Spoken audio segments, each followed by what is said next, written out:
And then I tried oat milk. It sucks. I had oat milk in my coffee. It tastes like oats. Nobody tells you this. I'm here to tell you this, people. Oat milk sucks because it tastes like oats. It's in the name and nobody tells you. Have you ever had oats and enjoyed it? I haven't. Big shout out to BetterHelp for sponsoring this episode. Listeners get 10% off your first month by visiting betterhelp.com/HAIYAA. That's BetterHelp, HELP.com/HAIYAA for 10% off your first month.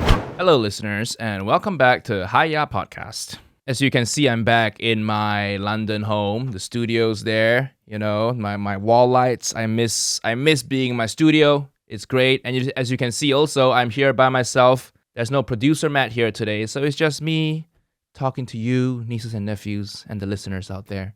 How have you been? You know, I've been traveling a lot. I just got back in yesterday.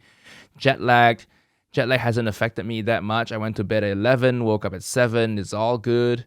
I think I've traveled so much now, my body views jet lag as the default state. So it hasn't affected me that much. Hope you're well. If you guys came to the shows in the US, thank you so much. I'll be back there later this year in October. I know I'm playing New York. We're probably going to add some other dates in Atlanta and Boston and Chicago again. So I'll let you know when tickets go on sale. But man, what a whirlwind. Oh yeah, Matt's not here. Again, producer Matt's not here because he's still on his trip in rural France. I know, I'm as annoyed as you are too. Sorry, Matt. You know I love you, Matt. But, you know, it's been a long time now. What a trip. How do you afford to go away for that long, Matt? You've been gone for what, 3 weeks now? You're still going? Can Gemma even take that much holiday? Gemma is Matt's wife. Lovely person. But okay, and enjoy your holiday. I'm just playing around. But this episode is just me solo talking to you guys. We'll get Matt next week, but it'll be over Zoom because he'll still be in France. And by the time he comes back, I will have gone to Australia already. So, man, that's a long-ass holiday. Good for you, Matt. Good for you. To be fair, you know, producer Matt, he's been working hard. He directed his own short film and just been working hard. I work him really hard too. I'm still working him on his holiday. What's really funny is when Matt was on holiday, and then there was 1 week where the podcast got delayed by 24 hours, right? And then I posted something in the YouTube community page for the podcast, and you guys were just like ruthless on him. I love it. It's so funny. Let me read out a few comments. This is from the HAIYAA Podcast YouTube community page. So what I posted was, podcast will be late by a day this week. Producer Matt is stuck in rural France and can't get good internet. And the comments, Jai said, internet, quotation marks. He's actually just too busy with Gemma, probably sipping some fine wine. Probably more than sipping fine wine, wouldn't you say, Matt? Okay, probably some fine wine and some pounding. You can't go all the way to rural France and not do any pounding, you know? That's a waste of the plane ticket. Well, I hope you are pounding, Matt. I don't know. Show us a sign if you're pounding. Records you saying yes or no right after this in a video form. Let us know. Have you sipped on some fine wine? Yes or no? And have you been doing some pounding? Don't let Gemma know, okay, Matt? Gemma doesn't need to know this. But I hope you are, for your sake. Hey guys, it's producer Matt here. Just wanting to send a quick message. I feel like I'm on Eurovision, like I'm one of the... And France gives you 12 points. But no, basically I've been on a trip with Gemma for her sabbatical from work. She's been there 5 years, so she gets a month off.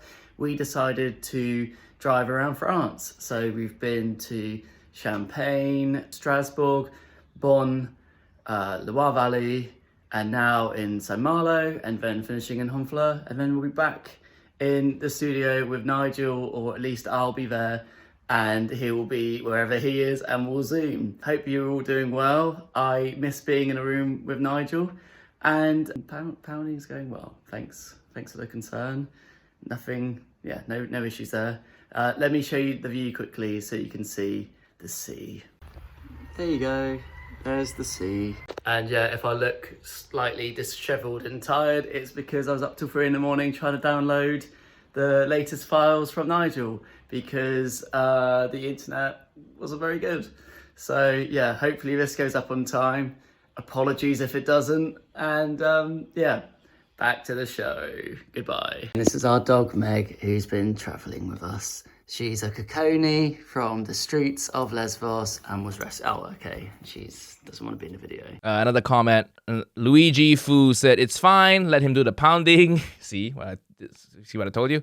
And congrats for 100K on the channel. Oh yeah, we just crossed 100,000 subscribers for HAIYAA podcast. You make me feel special. Yes. Thank you so much for everybody who subscribed. The silver play button is coming. I already have one. So I'm going to give that silver play button to Matt because, I think it's a nice gesture. Matt can put it up on his on his apartment wall, and then we can see it through that 480p camera, the lowest resolution camera he has. Matt, maybe you can come record. When we Zoom, you can come to my house and Zoom from here because everything's set up, right? Instead of the shitty-ass webcam you're using. I like how I'm still bullying my producer even though he's not on the podcast with me right now. K. Perkins, listen, Matt, we're going to need you to step into the year 2022. First the camera, now the internet, shaking my head. He must have poor Gemma in the field with an antenna and some panels, Lamau. That comment really made me laugh when I saw that. Like just Gemma holding up like some antennas and and a panel trying to get like Wi-Fi. Matt, is this okay? Is this better? Is this better? Remember like years ago, maybe the 90s or 80s? I wasn't... Okay, I remember this vaguely, but when I was born, I was born in Kuala Lumpur, right? The capital of Malaysia, so we didn't really get this. But when I visited my mom's relatives in rural Malaysia, in Johor, this place in rural Malaysia, they still had antennas on their TV sets. And they had to just like, you had to find the right spot. Anyone else remember this? Is it just an old person thing or like a developing country thing? But the antenna had to point in a certain direction to get the right signal. Remember that? Otherwise, it would just be like staticky on the screen, and you just have to like just tilt it a bit. At least I remember that. Is that a common thing? Let me know, listeners, in the comments if you remember tweaking the antenna. You know, I always love nostalgia shit. Nostalgia stuff works really well on stage, by the way, because the old people feel seen. You know, that is a big thing. Because once you get past a certain age, pop culture isn't for you anymore. I think I'm still within that group. I think 18 to 35 is what like media tends to go after because we are adults and we have disposable income. But I think after you age past 35, which I'm a bit terrified about, you feel like shit isn't for you anymore, right? I don't think any 40-year-olds listening to Billie Eilish, right? Or BTS. So I worry about that. That's why nostalgia works really well. On stage, I have a whole routine about, if you've seen my show already, I have a whole bit about dial-up internet, and it just gets cheers, man, because people just love it. Like, the people in the crowd like it that young people aren't even getting a single word of what I'm saying. You know, they don't understand. I had audience members come up to me after the show saying that when you were talking about the dial-up bit, I saw this Gen Z person just Googling what dial-up is. That's not good. It makes me feel old too. But it's fun to talk about nostalgia shit, right? Yeah, but anyways, I'm back in my London home for 2 weeks. I'm flying out to Australia, New Zealand, and Asia right after this. It's a lot of traveling this year, and every time I come back here, it feels nice, you know? I can enjoy my Aesop products. I always forget how nice my bathroom products are. Until you start traveling to hotels and they give you the cheapest shit. I had to use like the hotel stuff, because the hotel toiletries, because I'm not going to bring my own toiletries with me. I think that's too much. I already bring too much like skincare stuff. So bringing my own toiletries, like my hand soap, shampoo, conditioner, that's too much. Unless you're really bougie.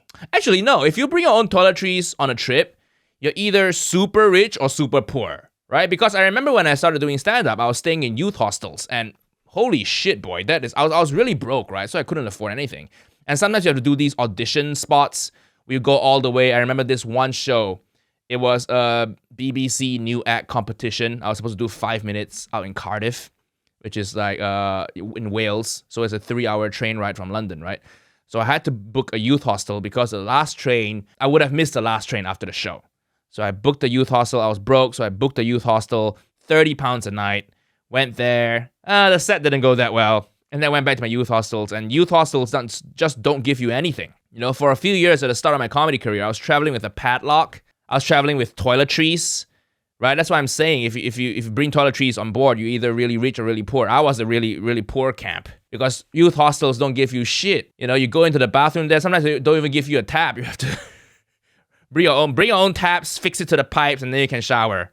No, I kid. You get your own taps, but it was grim. 16-room bunk bed, and then bring my own padlocks, bring my own toiletries. Oh boy, I'm glad those days are over. Now I just don't bring my own toiletries. I just go to a hotel and complain about the toiletries they have.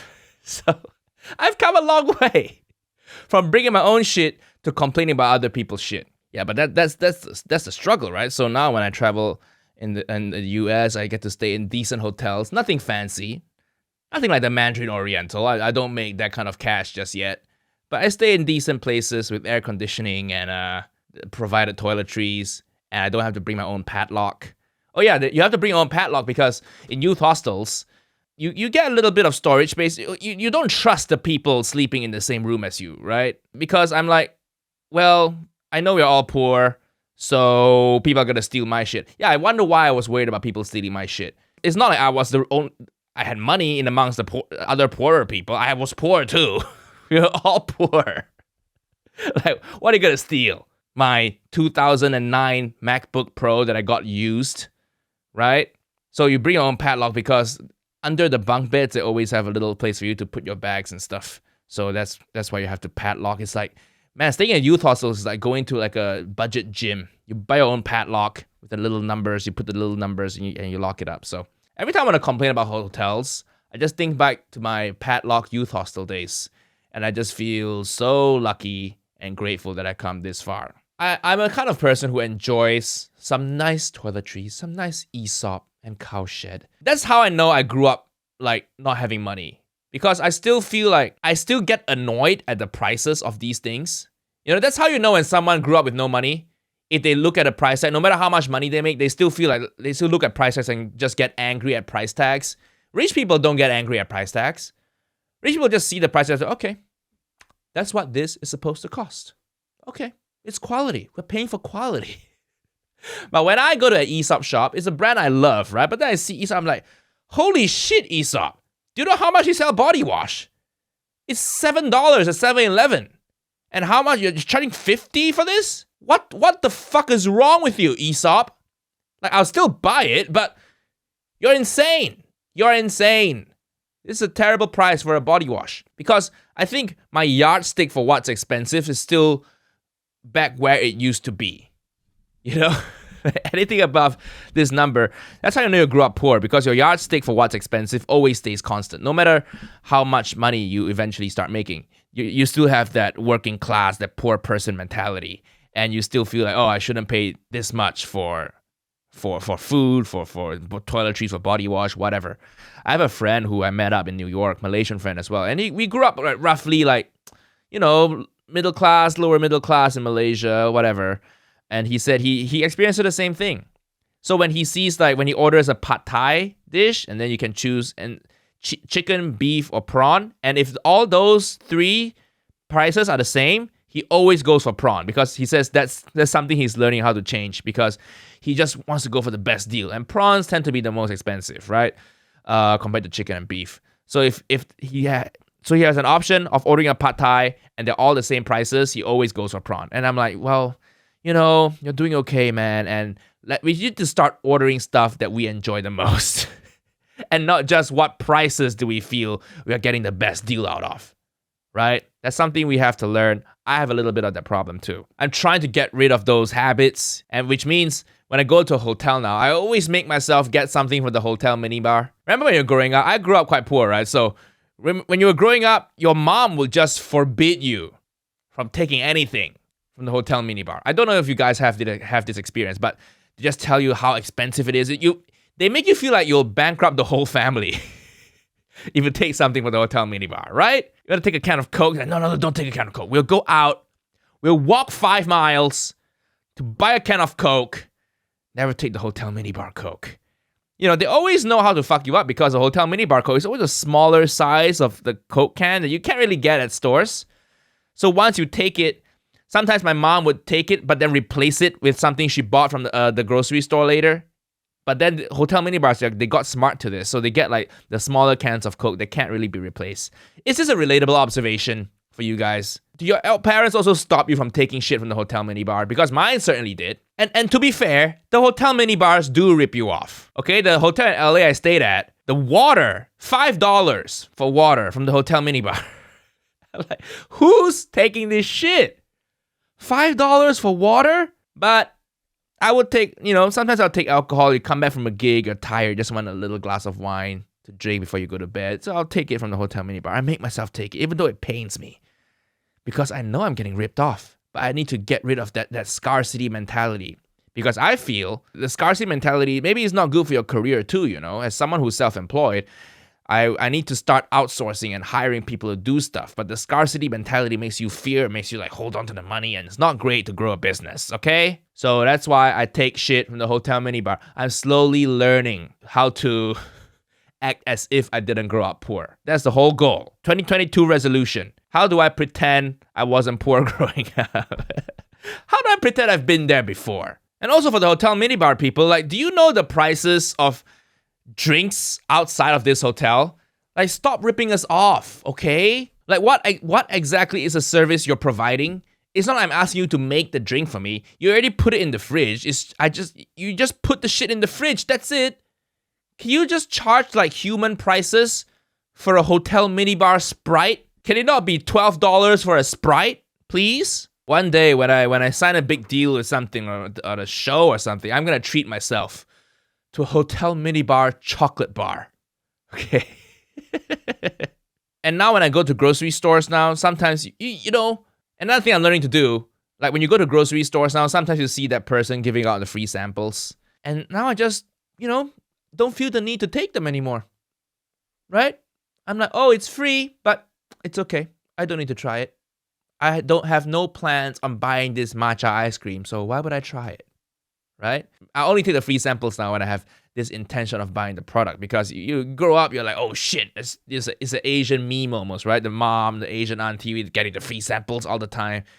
I'm like, no, I don't need the free samples now, okay? Because I'm doing Invisalign. If I eat the free samples, I take the Invisalign out. It's too much trouble. I will forego the free samples. If I want it, I'll just buy it myself. I can afford it now.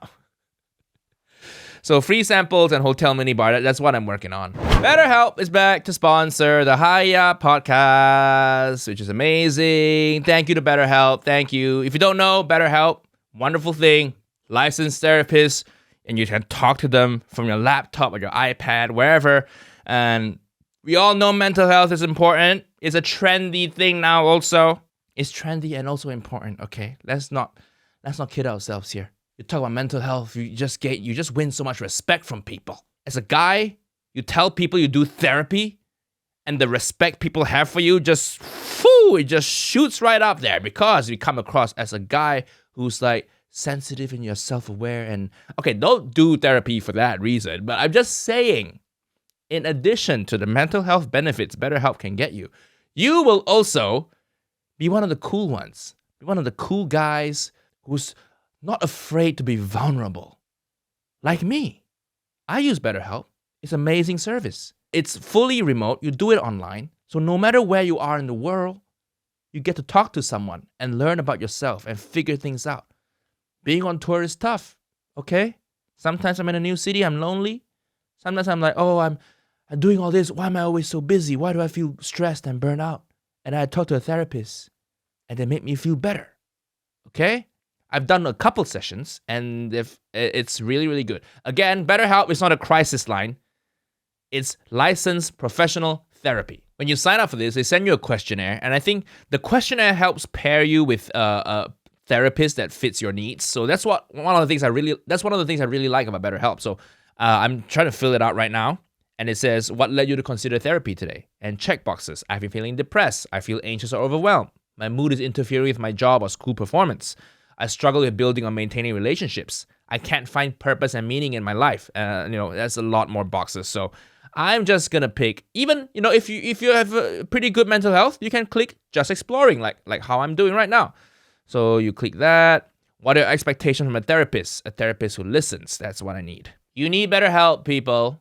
Don't wait till you're struggling, then it's too late, okay? You gotta, prevention is better than cure, and always have someone to talk to, and don't burden your friends with your mental health shit, okay? I know people who just won't see a therapist, and then guess what? When they hang out with their friends, that's all they do. They complain about their lives, and I'm like, hey, I'm not a licensed professional. I can't really help. And I mean, I say that, but secretly I'm thinking, I just don't want to listen to this shit. Can we just enjoy dinner? So don't bum your friends out. Get therapy. Go to BetterHelp right now. BetterHelp.com/HAIYAA. Listeners get 10% off your first month. That's BetterHelp.com, HELP.com/HAIYAA. So many people have been using BetterHelp that they're recruiting additional counselors in all 50 states. So join over 1 million people who have taken charge of their mental health. Again, that's BetterHelp, HELP.com/HAIYAA. Link in description. Go click that. If you sign up for it, it really supports the show. So I really appreciate it. Back to the show. So these past few weeks in the US, you saw that I podcasted with Jimmy O Yang, which is great. Shout out to Jimmy. Thank you so much. And also Kevin Kreider. So both happened quite naturally. Kevin Kreider was because he came to see me. He was a friend of a friend. Sandra Kwan, who goes by Jeannie Weenie online. She's a big TikToker and YouTuber as well. She brought Kevin to my show in New York, and then we just linked up in LA. Kevin, great guy, very sincere guy. Go check out Bling Empire if you haven't. I'm gonna watch it. I might do an Uncle Roger review video about Bling Empire, but we'll see. My schedule is pretty hectic right now, and I'm trying to enjoy my 2 weeks off in London. Jimmy O Yang, we just started DMing online on Instagram one day because I'm a fan of his work. I watched him in Love Hard. I was just blown away by how good he is at acting. Acting so difficult, man. The more I do it, the more I have respect for actors. I do a lot of self-tapes, right? And I look back at them and I hate how I look in those. Self-tapes are just, when you tape yourself, it's like an audition, but you tape yourself, you send it to casting directors. And then I've never gotten a role from any self-tape. Just so you guys are aware. I haven't filmed that many either, maybe 20, like 10, 20 of them, and I've never gotten a role after a self-tape, so there's a lot of space for improvement there. And also, yeah, when I collabed with when I podcasted with Stephen he said self-tapes are, acting, don't take it personally, you have to try a lot of times. But man, it's just so much respect, man, when I see actors do their thing.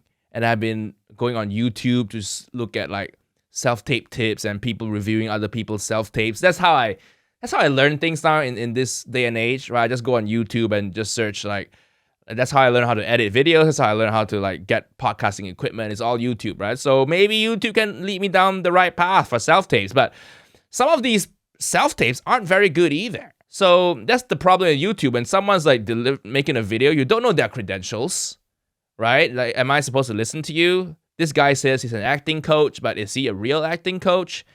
I don't know. And I don't really have time right now to take acting classes. I want to in the future. But right now, it's just me and self-taping, and I'm taping for something later again, and it's difficult, man. It's so respect to actors, man. I know I shit on you guys a little bit. I still think actors have no creativity whatsoever, but they have skill, okay? I'll give you that. Actors, you don't have any creativity, but you have chops, okay? Happy? I think that's reasonable, right? You can't be that creative as an actor. You just need to have, like, skill and range and just be able to do as you're told and take notes well, but you can't have that much creativity. Come on, because you have to present what's on the page. You can't just be yourself all the time. I think if you are too creative, you're yourself all the time, and that's terrible for acting, isn't it? So that's how I linked up with Jimmy, because I was a fan of his comedy and acting. And when I was in LA, we filmed Jimmy's Kitchen together, so that's still yet to come out. Keep an eye out for that. It's Uncle Roger and Jimmy O Yang making egg fried rice. Very cool. And Jimmy also got me to open for him in his LA show. So we did the Ebell Theater, beautiful theater. Thank you so much to Jimmy for letting me do 15 minutes before him. And it's just such a joy. I remember, I think we have a lot of audience overlap because Jimmy is Asian stand-up comedian, and he also does something about food, like Jimmy's Kitchen on YouTube. So I think there's a big overlap. I remember he had two openers, right? So the first opener did his stuff, went pretty well. And then the opener said, okay, are you ready? We have a special guest this evening. You know him on YouTube as Uncle Roger. At the moment he said Uncle Roger, the whole crowd cheered and they were surprised. They're like, oh, what? Woo! All that stuff, which made me feel very welcome. Thank you. And then I went on stage and it was a lot of fun. Jimmy has had a stand-up special out already. So his crowd who comes to see him, they probably have seen him do stand-up, or they're probably aware of stand-up and they've seen stand-up shows before. So they are just primed to laugh, and they just liked it, and they like the kind of stuff I'm doing. They like the kind of jokes I'm doing. And my crowd, sometimes the people who come to my shows, they haven't been to a lot of stand-up shows before. Let me know listeners, if you have seen my show already, let me know. Have you, before my stand-up show, have you been to any of these stand-up shows before? So if you get people who haven't been to stand-up before, it's still fun, but sometimes they can feel like they don't know what to expect, right? Stand up, there's a lot of inappropriate moments. That's how we mind the humor, right? And then people who come to my shows, I get a lot of whoa, ooh. You know, if I do a Malaysian Airlines jokes, people just go, oh no, did he just really say that? Ooh, a lot of ooh, that kind of sound like, oh, I can't believe he said that kind of thing. But Jimmy's crowd, they've been to see stand up before, so they know what they're getting into, and that was really fun. But slowly, guys, if you've been to my show, I don't mind it if you go, ooh, we'll slowly train you up, right? Come see me on my next tour. If you want to see me on this HAIYAA tour again, that's fine. Just so you know, same material. But if you can't see me on my next tour, then you're more familiar with the stuff I do, the inappropriate shit I say sometimes. That's how we can train you up to be a stand-up comedy savvy audience, right? I'm not saying you guys aren't great. You guys are doing great, but could be less sensitive to certain things, okay? Like San Francisco especially, they're very... San Francisco, I was thinking about this. It's my least favorite place to play in the US. Although I still appreciate you guys coming out. I know I bitch about you a lot, but still, thank you for buying tickets. I think it's because life is just too good for them, man. You graduate from university, you start a 6-figure job, you get stock options at Google, you know you're rich already. So you went from university, you never really struggled. People in San Francisco, the tech workers of San Francisco, I'm sure the non-tech workers feel the same as how I feel right now. But the tech workers there, which I attract a lot of, you graduate from school and then you just hopped on the Google bus. You know, you don't have any life experience. You never experienced like how much is groceries. You don't even know. You probably just DoorDash everything, right? No, you don't even buy groceries, do you? You hop on the Google bus. You go to the Google campus. Lunch is provided for you. Dinner is provided for you. What do? You don't really have the normal human experience. And then you're just so sheltered in the environment. You come to see a stand-up show, you're shocked. You're like, what the fuck? I can't believe you're saying this kind of thing, you know? And my stuff isn't even that controversial. Sure, just a few pedophile jokes here and there. A couple of Malaysian Airlines references.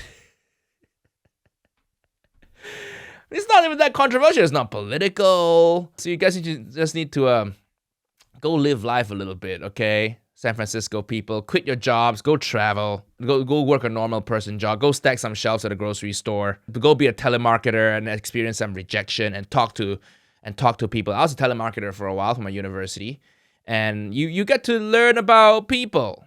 You know, sometimes you get to call old people and they're so desperate to talk to someone, they just grab onto you and hold you on the phone. Let me tell you about my 7 grandchildren. The first one does this, the second one does this. You know, they just go on for a whole day because just desperate for someone to talk to, right? I recently watched this video on YouTube by Dan Howell. Apparently he's like I just discovered who he was. Apparently he was like a big like vlogger based in the UK. 6 million subscribers, pretty big YouTuber. And he just came back, made a splash on YouTube with a new video called Why I Quit YouTube, right? So basically talks about burnout and everything. And as someone who does YouTube, do I consider myself a YouTuber? Not really. I consider myself more of a comedian, but I love just seeing YouTubers talk about YouTube a lot because I'm kind of in this world, right? So he talked about burnout, you know, the cautionary tale about fame, followers, the clash between making content and being content. You know, that's the description of the video. Just a lot to take from there. Go watch that video if you haven't. It's an hour and 25 minutes, so treat it like a podcast, okay? He talked about YouTube comments, which I always find very fascinating because he talked about this phenomenon where you can get 1,000 good comments and it doesn't stick with you, but that one single bad comment just sticks with you all week. And you feel shit about yourself. Oh, everybody hates me all week. And I don't know why, but I have to say that really I can't relate to that at all. Like, the good comments stick with me more than the shit comments. Maybe I have some sort of, like, personality disorder. Maybe I should bring this out with my therapist at BetterHelp, right? But, or maybe I'm just mentally quite well adjusted, you know? Because the bad comments don't really get to me at all. I read them, and in my head, I'm like, is this constructive? Is this negative comment useful for me to improve my craft? Is this bad comment accurate for me? If yes, I take it on and I move forward. In the next video, I try to do better. If not, I just let it flow by me like water, just poof. So I guess I'm just built different from the average creator. I don't know. All the good comments, that's why I don't even mind being canceled anymore. It's just a rush to me. When I say being canceled, I just mean like pissing people off on Twitter and YouTube. Every video, there's always a few, right? My most recent video with the Epicurus Biryani as Uncle Roger, I made an Amber Heard reference in there, and that pissed some people off. My Chinese social media guy was like, that's gonna piss off a few people on Chinese socials. I'm like, yeah, just post it, piss them off, that's fine. It doesn't really get to me anymore, which is great. I think I'm built out for this. I think I'm a newfound fan of this guy, Dan Howell. Storytelling is great, the editing is great, the video is just really well made. That's what a proper YouTuber should be, you know, a classy one. Oh, and another thing that he brought up in that video, he talked about how he's just been doing YouTube for a decade and it's just vlogging, you know, just a camera in his room and just talking to the camera, much like I am right now. And his ambition is always just to make something bigger. Oh, I want to make a sitcom. I want to make a series. I want to make a movie. And first of all, like those things are really cool, but to me, why do so many, I always wonder, why do so many YouTubers want to go into the mainstream industry? Because I don't know if you know this, but a lot of comics, we used to want to go into the mainstream world. And sure, if it happens for me, great, I'll of course take the opportunity. But the eyeballs and the ticket sales, these are more, social media is the biggest tool for it now, right? But maybe I'm coming at it from a stand-up comedian angle because our goal is ticket sales. And maybe as a YouTuber, they don't necessarily want to go on tour and sell tickets, right? So maybe their goal is to look legitimate and respectable. But for me, selling tickets, that's the respectable thing. That's the enviable position. You know, I'm so glad I'm able to sell tickets in the cities I tour at. And that's where I want to be. That's why YouTube for me, I always say this to people, if nothing happens for me in traditional media, so be it. I'm really happy with the YouTube audience. I'm really happy with the podcast and you guys listening in and you guys buying tickets to the show. Buying merch and buying the little dolls, the little, not Funko, but the little YouTube's figurines. It's been great. A lot of YouTubers, man, they just want to break into the mainstream industry and they find that they can't because YouTuber is like a slur. This is another thing Dan Howell talks about. And to some extent, Stephen He mentioned this too when I was interviewing him. They say YouTuber is kind of like a slur. So the moment people bring it up to casting directors and producers, they just kind of discount you a little bit. Viewing YouTubers as a slur, oh, he's just a YouTuber. He's just an influencer, right? And I feel like, yeah, to me, again, if I'm selling tickets, I'm happy. You can call me anything you want. I call myself a comedian only because I view YouTube as one of the many platforms I use to be funny on. It's not really a slur, though. The N-word is a slur. I think the language is a bit strong, right? Calling YouTuber a slur. Like the N-word is a slur. Chink would be a slur, I would think. So, calling a YouTuber a slur, okay, come on. I don't exactly think you're being oppressed here, right? I don't really think people are gonna call you a YouTuber and then ask you to use a different water fountain, ask you to sit at the back of the bus, right? Do you also, if you want to insult the YouTuber, do you lean in on the hard R at the end, YouTuber, instead of YouTuber? YouTuber, please, you know? You know, the hacky joke, where people just do like a replacement word for the N-word, and then they just say that word, please. You've seen this trope being done before. But I don't think YouTuber might be a more slightly disrespectful term, sure, but it's not a slur, though, is it? You're not an oppressed minority group as a YouTuber. You're living a good life there. You're probably making a lot of money, okay? If you drive a Lambo, you're not oppressed, okay? These YouTubers trying to make it in mainstream media, oh, they're just calling me just a YouTuber. Oh, you know, that's an offensive slur as they drive past in their Maserati. Do they even know how ridiculous that sounds? Call me a YouTuber. Call me anything you want. Sure, I don't really mind. I think it's cool. You know, it's a YouTuber is like, if you call me a YouTuber, I don't really mind it. It's what the youth of today is. All they want to be is YouTubers, right? It's actually kind of cool. Sure, the traditional media people, the stuffy people in the middle age, the boomers won't think you're cool if you call yourself a YouTuber. But who cares about the boomers, right? They're going to be irrelevant soon. COVID's going to come and wipe them all out. So you should be trying to please the young people, the Gen Z people who will grow up with you and buy tickets and go see you and forever, you know, remain a fan for a long time. Who cares about those corporate suits? When people come to see your show, when people come to see my show, they don't care if I'm a YouTuber or an actor or entertainer. They just want to see, you know, just like my work and they want to come. So call me a YouTuber. whatever you want to call me. I don't mind. I'll sell my tickets and I'll be happy and I'll meet my fans and I'll perform to you guys. When I was in LA, I stayed there. I really want to move out to LA, man. LA is I think that's the logical next step for my career. And the Asian food there is better. That's, I need to move where the good food is, okay? And it serves me well. My whole life, I've been moving away from good food, right? I grew up in Malaysia, food heaven. And I moved to the US, moved to Chicago, which is okay food city. And then from Chicago, I went even a step lower to the UK. And now I'm here. I've been moving away from good food my whole life. So now let's try to reverse that, okay? I'm going to try to move to LA. It's good for the food, and it's good for my career too, of course. But it's nice to move to a good food place for a change. I'm very excited. I'm thinking maybe after my tour ends next year, I might move there. And a lot of people are either like, yeah, move there, it's going to be amazing. Or people are either that, or they say, well, LA is not great. Everybody there is fake, and they're just clout chasers.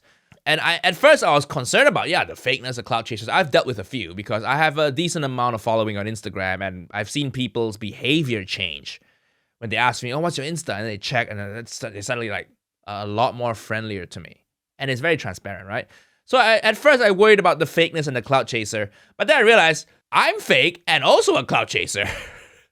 I'm that too. I chase clout. I'm not afraid to admit it. I like working with people with clout, because I think we can reach a bigger audience. Clout is my career, really. As a creator, sure, I want as many people to watch my videos as possible. I want to grow. So yeah, I'm a clout chaser. Am I fake? I don't know. Probably a little bit, right? What do you guys think? I think on the podcast I'm pretty real. But when I'm dealing with people, you to some degree, you always have to be a little bit fake to some degree. Like if I'm real with everyone, I'll piss them off. They'll be shocked. I'll talk about crazy shit, crazy inappropriate stuff. My personality, okay, I can't show all of it. I can't be too real. Otherwise the pedophile jokes come, and that's not a polite conversation at 2 p.m. over lunch or coffee with someone, okay? So you have to be, so I'm a little bit fake when I talk to people there. I'm a little bit of a clout chaser, so I think I'll fit right into LA. I just need to find some sort of allergy. I think I need some sort of like customizing my coffee type thing, maybe start drinking oat milk. Oat milk's disgusting though. How did oat milk take hold in popular culture? Like, I tried it once because Joshua Weissman, when I worked with him, he said, oh, oat milk's pretty good, the texture. I told him I only drink like full fat milk in my coffee because the texture is great. And he said, oh yeah, if you like the good texture, oat milk has pretty good texture too. And then I tried oat milk and it sucks. I had oat milk in my coffee. It tastes like oats. Nobody tells you this. I'm here to tell you this, people. Oat milk sucks because it tastes like oats. It's in the name, and nobody tells you. Have you ever had oats and enjoyed it? I haven't. I've had milk and enjoyed it. The milk I buy now, I like to buy the milk that comes in a glass jar, the organic stuff, the fair trade, farm to table. A milkman comes deliver it. Just hold in little glass jars, put it on your doorstep. Milkman would suck in this day and age when it has to do with millennials. In the old days, you just milkman, milk, one type, put on your doorstep. That's it. He comes every day. He takes the old jars back. If a milkman has to work in this day and age, dealing with millennials and Gen Z people, had to take orders, just, oh, you want oat only? Okay. What, almond milk, coconut milk? What kind of, do you have to have different menus? The milkman will need to have a menu of different types of milk options. Just too much. But yeah, oat milk sucks. Why hasn't anyone said this before? If you're lactose intolerant, I guess you are in a dilemma. If you're lactose intolerant, just shit yourself. Who cares? Most people, when they say lactose intolerance, just means they fart a lot when they drink milk. Just fart. Fart for the texture. Good milk is worth it. Like a creamy, nice, flat white with regular full-fat milk. It's worth farting the rest of the day for, okay? Just do it. If you're meeting a friend, tell them to drink full-fat milk too, so you guys can fart together. Friends who fart together, stay together, okay? You've seen people do embarrassing shit together, you stay together. So stop it with the oat milk, but I do need to figure out some sort of modification. If you go to LA, I don't know what happened. Everybody's so health conscious there. If you order a coffee and you ask for regular milk. They look at you like you're from the 80s. They're like, what, regular milk? Do you know it's poison? Do you know regular milk is toxic? What are you doing, regular milk? Everybody has like 6 modifications. You know, almond milk, no whip on the side, that kind of thing. I don't have any modifications. I feel so lame and uncool. I just go up there, flat white. Can I have a flat white, please? The regular milk? I'm like, yeah. And they look at me with this, oh, okay. Never had this in a while. This guy's so easy. So if I do move there, I need to pick up a food allergy maybe to make myself more interesting, you know. Stop drinking regular milk and go switch to oat. No, I'm not gonna switch to oat. I'm gonna keep drinking regular milk. Yeah, oats are never good. Like, you know, I growing up I ate like that Quaker shit.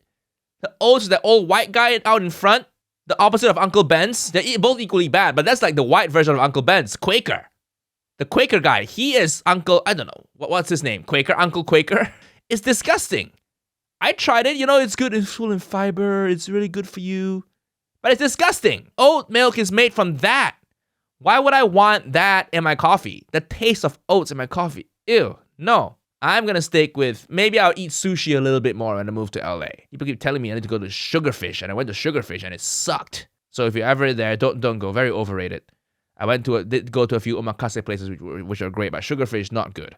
So I want to move there next year, hopefully after the tour, rent a little place there.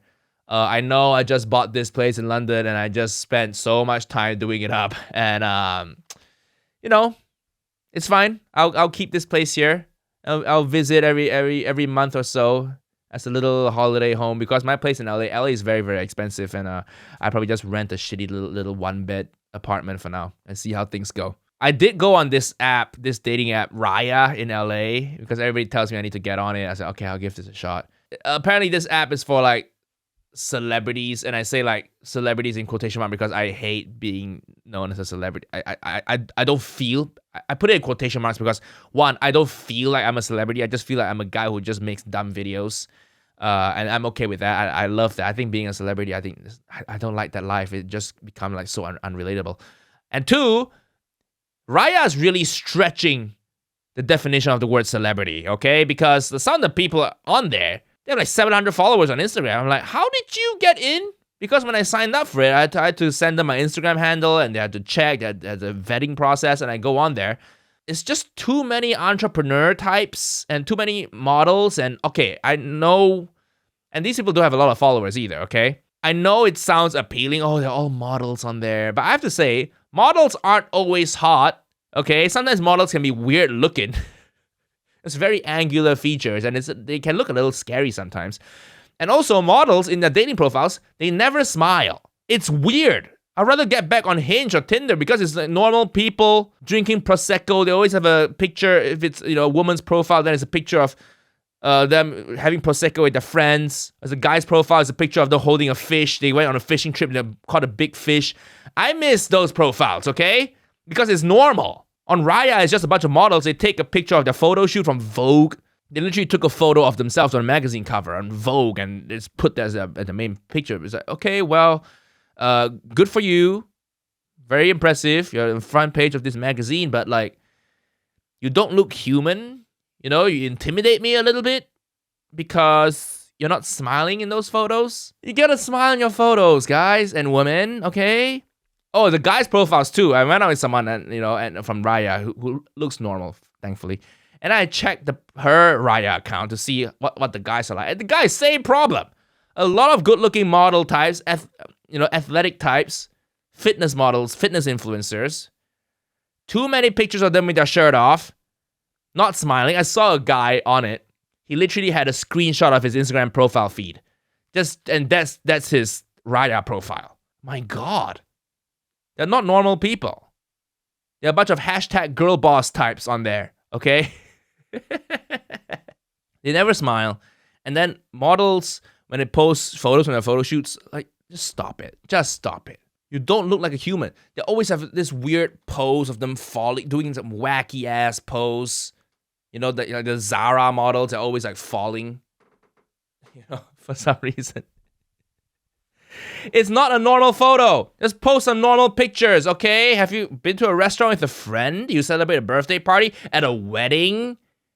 That would be nice. So maybe I won't enjoy LA. Maybe I'll hate it there. Who knows? I'll just live there for 6 months. And if I hate it, I'll come back. That's fine. If I love it, then maybe I'll stay there a bit longer. We'll see. That's the plan for next year. Gotta enjoy the weather there. Enjoy the Korean food.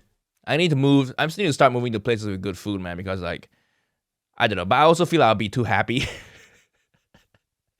I feel like Uncle Roger only blew up because I had so much frustration with the food here, and it just culminated in that video.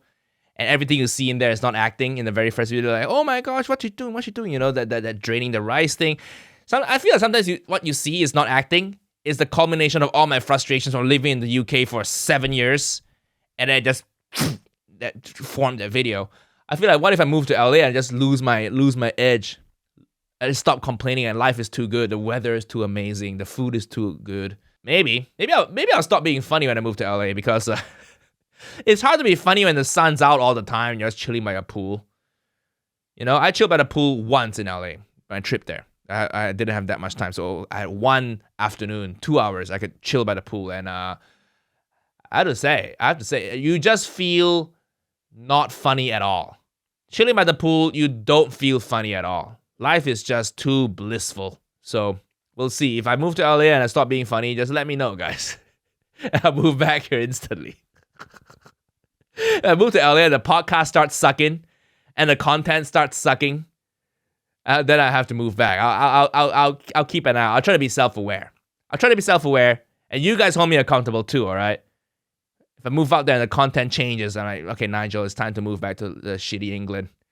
It's time to eat packet rice again and develop that anger and that hate. And that's where good comedy comes from.